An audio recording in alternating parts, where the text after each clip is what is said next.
Eu nunca vou acertar, nunca vou conseguir fazer direito. Oi, gente, tudo bom? Nossa, eu tive um problema hoje sério, porque quando eu acordei, sempre que eu acordo, né, aos pouquinhos, assim, depois de uns 3 segundos depois que eu acordei, minha cabeça já faz um download de todos os problemas que eu tenho na minha vida e os motivos que eu preciso ficar triste no dia. E hoje, cara, eu acordei, já passou, tipo, sei lá, uns 20 minutos desde que eu acordei, e ainda não me veio na cabeça por que que eu tenho que ficar preocupado e triste hoje. Não, o meu cérebro não pensou, não conseguiu pensar, ele pulou essa parte do progresso de acordar de hoje. Eu tô felizão. Tô meio preocupado com isso aqui, porque uma hora ele vai carregar, uma hora ele vai entender. E aí, do nada, vai vir um baque, aí vai ser pior. É bom quando é no começo do dia que dá pra se preparar, você acorda fazendo... sabe, daquele jeito. Eu faço... Esse é meu som como pessoa, sabe? É o som que eu faço como ser humano. As galinhas cacarejam, as pombas fazem aquele negócio lá, e eu faço... Tava tendo sonhos muito legais, cara. Todos os meus sonhos eram muito engraçados, e no meio dos meus sonhos eu começava a pensar assim: nossa, vai ser muito legal gravar um vídeo sobre esse assunto aqui, ó. Só que eu não lembro assunto nenhum. Eu não lembro nenhum deles e parece que eu tô perdendo uma grande coisa. Será que na verdade eu sonhei que seria muito legal falar que eu tinha sonhado aqui no vídeo coisas legais, mas eu não lembro nenhuma delas? Pode ser.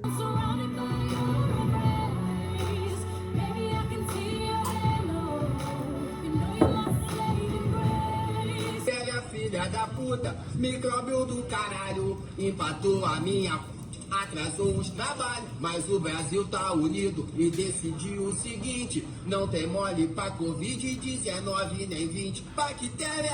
Minha memória não funciona nunca, nenhuma das vezes, assim, eu tenho certeza, todas as minhas memórias são falseadas e eu lembro das coisas tudo errado e que nada que eu lembro é o que aconteceu de verdade, mas é por isso que eu gravo esses vídeos falando das coisas que acontecem, falando de como eu vejo as coisas e falando como que eu lembro das coisas, porque tem todo aquele lance de que a história é escrita pelos vencedores, não é isso? Eu penso que se eu alterar a ordem dos fatores, talvez fique na mesma também, então assim, os vencedores escrevem a história, e aí eu viro um vencedor, e a história fica escrita do jeito que eu quiser. Mas claramente eu tô vendo tudo errado. Eu tinha uma música na minha cabeça que ficou guardada por muito tempo, que ela é assim, ó. To be happy, what would you do to be happy? É essa música. E aí eu tava procurando essa música, porque eu queria ouvir ela, eu acho ela bonitinha e tudo mais, e eu tava editando um vídeo aqui que era uma propaganda de banco, então eu queria essa música de felicidade e tal, porque é isso que bancos promovem, felicidade, harmonia, etc. Então eu fui procurar e eu achei a música. É a música do Pão de Açúcar, do mercado, um comercial do Pão de Açúcar, falando sobre felicidade no mercado, assim, uma coisa básica que você precisa fazer. Você não vai no mercado pra ser feliz no mercado, você vai no mercado porque você, tipo, você precisa ir no mercado, um mantimento básico aí, o que foi inventado em que você vai no mercado, paga, pega uma fila, é tudo triste, mas é necessário. E a música, na verdade, é da Clarice Falcão e ela é assim. Pra ser feliz, pra ser feliz, o que você faz pra ser feliz? Eu inventei uma música na minha cabeça em inglês. A música original, pra mim, não existe. Mas ela é muito melhor. Enfim. To be happy, to be happy. Wow. Hey. What would you do to be happy? E tá errado também, né? Nem é assim que faz. Mas fica aí a pergunta, What would you do to be happy? Virou existencial esse vídeo aqui, hein? Por essa vocês não esperavam. Eu, pra ser feliz, esqueço das coisas que estavam me deixando triste quando eu acordo. Mas amanhã isso passa. Eu tomei um banho que tava precisando, e banho é bom para as coisas. Um professor de história meu me ensinou. Talvez ele esteja errado, porque esses professores de história são tudo errados, um bando de comunista. Eles não sabem direito o que se ensina, então, na verdade, querendo doutrinar a gente. Teve uma aula. Esse professor de história, ele me traz saudades, assim. Foi na época do impeachment da Dilma. As aulas de história eram muito legais, porque ele não se continha com a raiva e o ódio dele, com o golpe. E aí ele mandava, no meio das aulas, ele mandava uns rants, assim, no meio do nada. Falava que a gente era muito jovem e que não tinha como discutir política com a gente. Olha que doideira, o cara ficava maluco. No meio de uma loucura dessas, ele falou assim: vocês não sabem nada da vida, vocês não sabem de absolutamente nenhuma coisa, quase. Vocês não sabem, por exemplo, tem gente que vem aqui pra escola de manhã sem tomar banho. 6 meninos, por exemplo, têm poluição noturna, vocês nem sabem o que é isso. Aí eu levantei minha mão e falei assim, eu só levantei pra falar que eu ia falar, nem foi nem pra pedir não. Eu falei assim, ó, eu sei sim que é poluição noturna, você me respeite, minha poluição noturna, eu me dedico pra ela acontecer, viu? Você não fale assim de mim, não. Eu acho que isso aconteceu, eu não sei, eu não lembro exatamente se eu falei isso ou não. Mas deu vontade, a ideia era ter falado, mas não sei se eu falei de verdade. Tinha vários professores malucos, tinha um professor de física, ele começou a ficar meio tantão depois de um tempo, meio tantando as ideias. E aí ele no meio das aulas começava a pregar sobre aquele planeta lá que... Tem uns espíritas que acreditam que tem planetas, né? E que existem seres nesses planetas que já estão vivendo aqui na Terra, eles interferem na nossa vida. Ele falava umas coisas meio doidas, como por exemplo que mandaram os ET pra cá. Professor de física, tá? Primeiro lugar, esse professor de física, ele passou o documentário das sereias pra gente, falando que era real, pra gente começar a duvidar mais das coisas e tudo mais, essas coisas assim, sabe? Às vezes a gente pensa que esse é o único caso em que o Bolsonaro tava certo. Ser professor nem sempre é um sinal de inteligência, assim, porque esse meu professor de física, ele era meio burrinho, coitado. Ele não leu no final que tava escrito este documentário é uma obra de ficção, passou pra gente como se fosse real. A turma ficou louca, ficou todo mundo maluco, porque agora a gente sabe que existe sereia no mundo, a gente aprendeu na escola que existe sereia no mundo. Essa é a real doutrinação. Eu tive num colégio, em Juiz de Fora, uma aula em que a gente aprendeu que sereia existia. Não tem nada de política, de comunismo, essas coisas, isso não existe nas escolas. Existe de vez em quando esse professor. De vez em quando ele mandava uns papos de que os aliens vieram pra cá pra interferir nas eleições e fazer a Dilma ganhar do Aécio, ele tinha uns papos desses. E aí depois ele mandou o papo, a gente tava meio indignado com a aula dele e tal, porque a aula dele era só ele,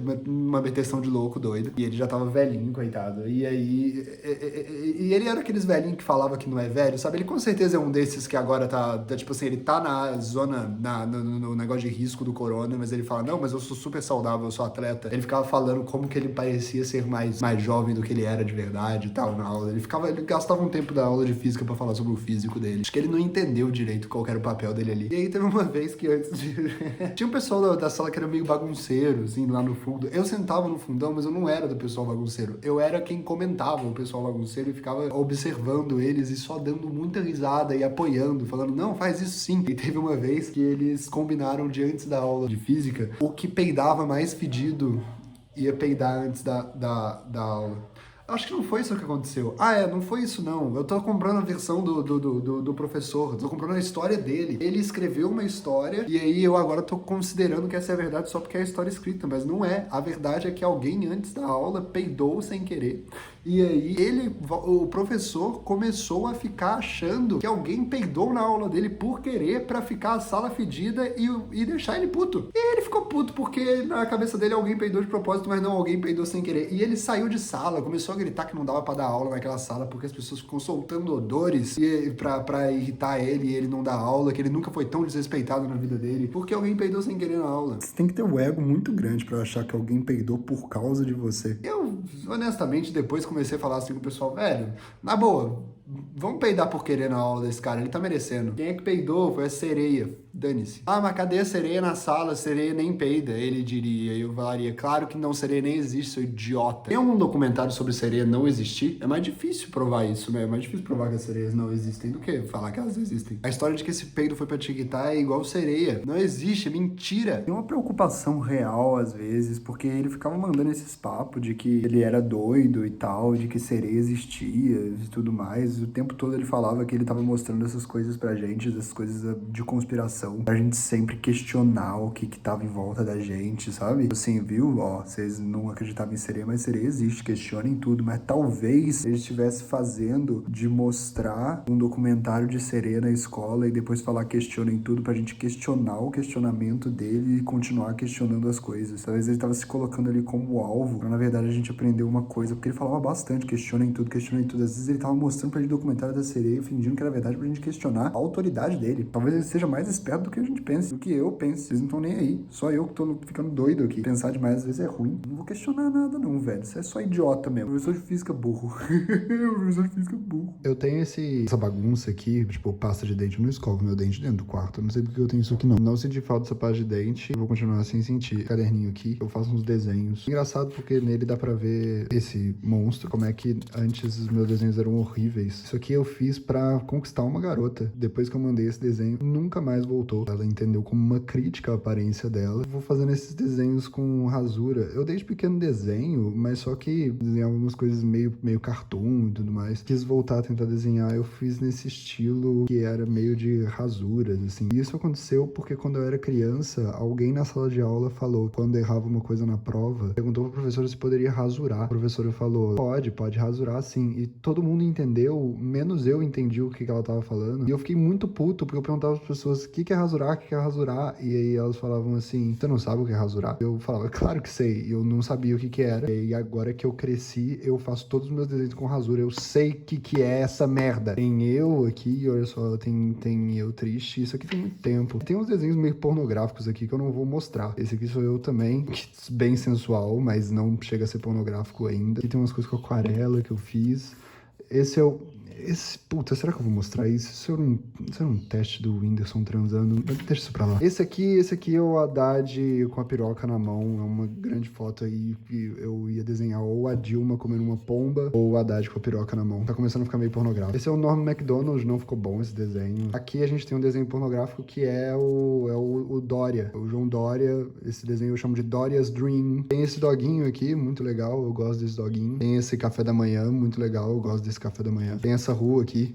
Eu odeio essa rua. Tem esse aqui. Eu odeio esse aqui. Tem meu irmão muito legal. Eu tô tomando café numa caneca que obviamente não tem café porque ele é muito jovem. Do que vocês estão falando? Ele não toma café ainda. Skylines, muito legais de fazer. Isso aqui era da minha janela em Juiz de Fora. Eu fiz e agora quando eu olho eu sinto saudades. E fico assim. Isso aqui é uma amiga minha. E riu bastante também do professor puto porque alguém peidou na sala. A gente ficou meio que se divertindo. Uma bunda. Isso aqui é uma ex minha. Ficou muito bom esse desenho, cara. Eu fico chocado, viu? Eu ia dar esse desenho pra ela, eu esqueci de dar, falei, pô, que pena que esqueci de dar. Hoje em dia eu falo, caraca, que bom que eu não dei, isso aqui é muito bom. Isso aqui eu daria pra ela, com uma bosta. Esse aqui é o Gênio Quadros, isso aqui deu tudo errado. Isso aqui é como eu imagino que é o quarto de um livro que eu gosto muito, que chama Pergunte ao Pó. Eu esqueci o nome do cara, mas ele é um cara que inspirou o Bukowski. Vou procurar aqui no livro do John Fante, esse livro é muito interessante, eu imagino que o quarto que ele ficava lá era assim. Então eu acho que vocês deviam ler esse livro, porque esse quarto é muito aconchegante. É uma versão do Dramin aí que eu tô querendo mandar pra eles, que chama Breakup Classics, que você usa em momentos muito específicos da sua vida. Isso aqui é quando eu cheguei em São Paulo e essa era a minha vista todo dia. Eu tava meio triste. Isso aqui é uma embalagem de cigarro dentro de uma necessaire. Não que seja necessário nem nada, mas enfim. Isso aqui é o Larry David, isso aqui é o Mark Maron, isso aqui eu voltando a desenhar. Isso aqui é o Babu de Coroa, mas ficou bem ruim. Eu não gostei disso.